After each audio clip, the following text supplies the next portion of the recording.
Hi ನಮಸ್ತೆ ಎಲ್ಲರಿಗೂ welcome to Shweta Shashi vlogs. ಇವತ್ತಿನ ವಿಡಿಯೋದಲ್ಲಿ ಫ್ರೆಂಚ್ ಫ್ರೈಸ್ ರೆಸಿಪಿ ತೋರಿಸ್ಕೊಡ್ತಾ ಇದ್ದೀನಿ. ನೀವು ಹೊರಗಡೆ ಮೂವಿಗಳಿಗೆಲ್ಲ ಹೋದಾಗ ತಿಂದಿರ್ತೀರಲ್ಲ, ಅದೇ ರೀತಿ ರುಚಿ ಬರೋ ಥರ, ಹಾಗೆ ಕ್ರಿಸ್ಪಿಯಾಗಿರೋ ಥರ ಮನೇಲೇ ಹೇಗೆ ಮಾಡೋದು ಅಂತ ತೋರಿಸ್ಕೊಡ್ತಾ ಇದ್ದೀನಿ.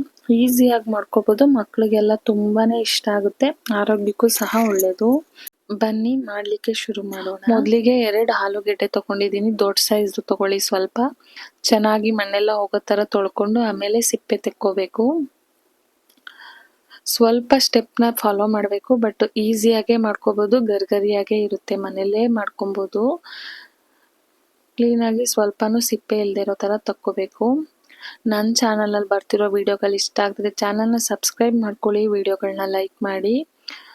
ಫ್ರೆಂಚ್ ಫ್ರೈಸ್ ಶೇಪ್ ಆಗಿ ಉದ್ದುದ್ದಾಗಿ ಕಟ್ ಮಾಡ್ಕೊತಾ ಇದ್ದೀನಿ ನಾನು ಇವಾಗ ಆಲೂಗೆಡ್ಡೆನ. ನಾನು ತಗೊಂಡಿರೋದು 2 ಆಲೂಗೆಡ್ಡೆಲೇನೆ ತುಂಬಾನೇ ಫ್ರೆಂಚ್ ಫ್ರೈಸ್ ಆಗಿದೆ. ಮನೇಲೆ ಮಾಡ್ಕೊಡೋದ್ರಿಂದ ತುಂಬಾನೇ ಇಷ್ಟಪಟ್ಟು ತಿಂತಾರೆ ಮಕ್ಕಳು, ತುಂಬಾನೇ ಆರೋಗ್ಯಕ್ಕೂ ಸಹ ಒಳ್ಳೆಯದು.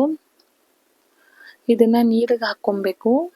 1-2 ಸರಿನಾದ್ರೂ ನೀರನ್ನ ಚೇಂಜ್ ಮಾಡಿ ಹಾಕೋಬೇಕು. ಅದು ಆಲೂಗೆಡ್ಡೆಲಿ ಇರುತ್ತಲ್ಲ ಅಂಟು ಅದೆಲ್ಲ ಹೋಗ್ಬೇಕು ಅಲ್ಲಿವರೆಗೂ. ಇದನ್ನ ನೀವು ಐಸ್ ವಾಟರ್ ಬೇಕಾದ್ರೂ ಹಾಕೋಬಹುದು.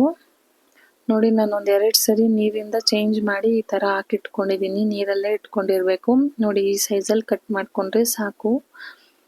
ಇವಾಗ ಒಂದು ಪಾತ್ರೆಯಲ್ಲಿ ನೀರು ಕಾಯಕ್ಕೆ ಇಟ್ಕೊಂಡು ಅದಕ್ಕೆ ಸ್ವಲ್ಪ ಉಪ್ಪು ಸೇರಿಸ್ತಿದ್ದೀನಿ. ಇವಾಗ ಇದನ್ನ ಫುಲ್ ಆಗಿ ನೀರಿಂದ ತೆಗೆದು ಬೇಯಕ್ಕೆ ಹಾಕೊಬೇಕು.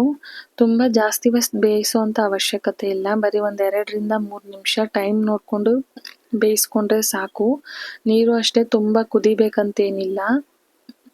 ನೋಡಿ, ಇಷ್ಟು ಬೆಂದ್ರೆ ಸಾಕು. ಒಂದು 5 ನಿಮಿಷ ಅದರೊಳಗಡೆ ಬಿಟ್ಟು ಟೈಮ್ ನೋಡ್ಕೊಂಡು ಬಿಟ್ರೆ ಸಾಕು. ಇದರಿಂದ ತೆಗೆದು ಒಂದು ಸ್ಟ್ರೈನರ್ಗೆ ಹಾಕೊಂಡು ಡೈರೆಕ್ಟ್ ಆಗಿ ಈ ತರ ಒಂದು ಬಟ್ಟೆ ಮೇಲೆ ಹಾಕೊಬೇಕು. ಒಂದು ಕಾಟನ್ ಬಟ್ಟೆ ಮೇಲೆ ಹಾಕೊಳ್ಳಿ. ಸ್ವಲ್ಪನೂ ನೀರಿರಬಾರ್ದು. ಇದನ್ನ ಸ್ವಲ್ಪ ಒರೆಸಿ ತೆಗೆದು 1-2 ನಿಮಿಷ ಡ್ರೈ ಆಗಕ್ಕೆ ಬಿಡಬೇಕು ಬಟ್ಟೆ ಮೇಲೇನೆ.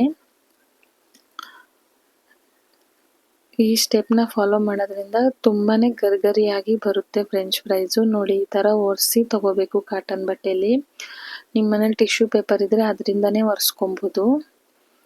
ನೋಡಿ, ಇವಾಗ ಇದು ಒಂದು 5 ನಿಮಿಷ ಆಗಿದೆ, ಕಂಪ್ಲೀಟ್ ಆಗಿ ಡ್ರೈ ಆಗಿದೆ.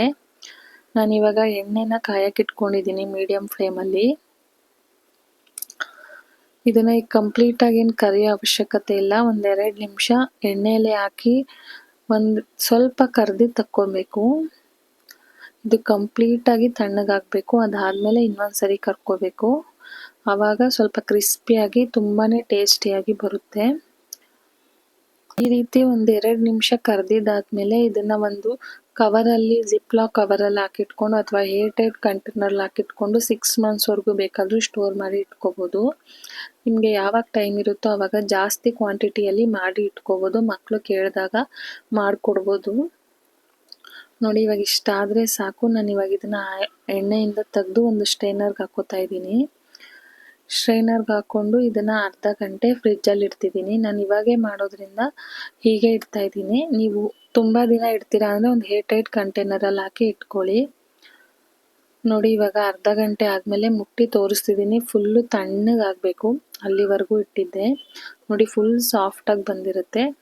ಇವಾಗ ಸ್ವಲ್ಪ ಹೈ ಫ್ಲೇಮಲ್ಲಿ ಇಟ್ಕೊಂಡು ಎಣ್ಣೆನ ಕಾಯಿಸ್ಕೊಂಡು ಇದಕ್ಕೆ ಫ್ರೆಂಚ್ ಫ್ರೈಸ್ನ ಹಾಕ್ಕೊತಾ ಇದ್ದೀನಿ. ನಾನು ಮಾಡಿದಂತೂ ತುಂಬಾನೇ ಟೇಸ್ಟಿಯಾಗಿ ಗರಿಗರಿಯಾಗಿ ಬಂದಿತ್ತು. ನೀವು ಒಂದ್ಸರಿ ಟ್ರೈ ಮಾಡಿ, ಹೇಗಿತ್ತಂತ ಕಮೆಂಟ್ ಬಾಕ್ಸಲ್ಲಿ ಕಮೆಂಟ್ ಮಾಡಿ ತಿಳಿಸಿ. ಸ್ವಲ್ಪ ಸ್ಟೆಪ್ಸು ಫಸ್ಟ್ ಟೈಮ್ ಮಾಡ್ತಿದ್ದೀರಾ ಅಂದರೆ ಕಷ್ಟ ಅನಿಸುತ್ತೆ, ಬಟ್ ಪದೇ ಪದೇ ಮಾಡ್ತಾ ಇದ್ರೆ ತುಂಬಾನೇ ಚೆನ್ನಾಗಿ ಬರುತ್ತೆ. ನೋಡಿ, ಈ ಕಲರ್ ಬರೋವರೆಗೂ ಫ್ರೈ ಮಾಡಿಕೊಂಡ್ರೆ ಸಾಕು. ನಾನು ಮಾಡಿರೋ ಕ್ವಾಂಟಿಟಿ 2 ಸರಿ ಆಗುವಷ್ಟು ಆಗಿತ್ತು ಎಣ್ಣೆಗೆ. ನೀವು ತುಂಬ ಜಾಸ್ತಿ ಮಾಡ್ಕೊಂಡ್ರೆ ಒಂದು 2-3 ಸರಿ ಆಗುವಷ್ಟು ಸ್ವಲ್ಪನೇ ಹಾಕಿ ಕರ್ಕೊಳ್ಳಿ. ನೋಡಿ, ನಮಗೆ ಇನ್ನೊಂದು ಪೋರ್ಷನ್ನ ಹಾಕ್ಕೊಂಡು ಕರ್ಕೊತಾ ಇದ್ದೀನಿ. ಹೈ ಫ್ಲೇಮಲ್ಲೇ ಇಟ್ಕೊಂಡು ಕರ್ಕೊಳ್ಳಿ. ಸೆಕೆಂಡ್ ಟೈಮ್ ಕರ್ಕೋಬೇಕಾದ್ರೆ ಲೋ ಫ್ಲೇಮಲ್ಲೆಲ್ಲ ಇಟ್ಕೊಂಡ್ರೆ ತುಂಬ ಜಾಸ್ತಿ ಎಣ್ಣೆ ಥರ ಆಗ್ಬಿಡುತ್ತೆ. ನೋಡಿ, ನಾನು ಈ ಸೆಕೆಂಡ್ ಟೈಮ್ ತಗೊಂಡಿದ್ನಲ್ಲ ಅದನ್ನು ಕರ್ದಿದ್ದಾಗಿದೆ. ಇವಾಗ ಇದನ್ನ ಆಯಿಲ್ ಎಲ್ಲ ಸೋರ್ಕೊಳ್ಳೋ ಥರ ಒಂದು ಸ್ಟ್ರೈನರಲ್ಲಿ ಹಾಕ್ಕೊಂಡಿದ್ದೆ. ಅದಕ್ಕೆ ಇವಾಗ ಸ್ವಲ್ಪ ಚಿಲ್ಲಿ ಪೌಡರು ಮತ್ತು ಸ್ವಲ್ಪ ಖಾರದ ಪುಡಿ ಹಾಕ್ಕೋತಾ ಇದ್ದೀನಿ. ನಿಮಗೆ ಬೇಕಿದ್ರೆ ಸ್ವಲ್ಪ ಪೆಪ್ಪರ್ ಪುಡಿನೂ ಸಹ ಸೇರಿಸ್ಕೋಬೋದು. ಇದನ್ನು ಕ್ಲೀನಾಗಿ ಒಂದ್ಸರಿ ಮಿಕ್ಸ್ ಮಾಡಿ ಡೈರೆಕ್ಟಾಗಿ ಸರ್ವ್ ಮಾಡ್ಕೋಬೋದು. ತುಂಬಾ ಕ್ರಿಸ್ಪಿಯಾಗಿ ಬಂದಿತ್ತು, ತುಂಬಾ ರುಚಿ ಚೆನ್ನಾಗಿತ್ತು.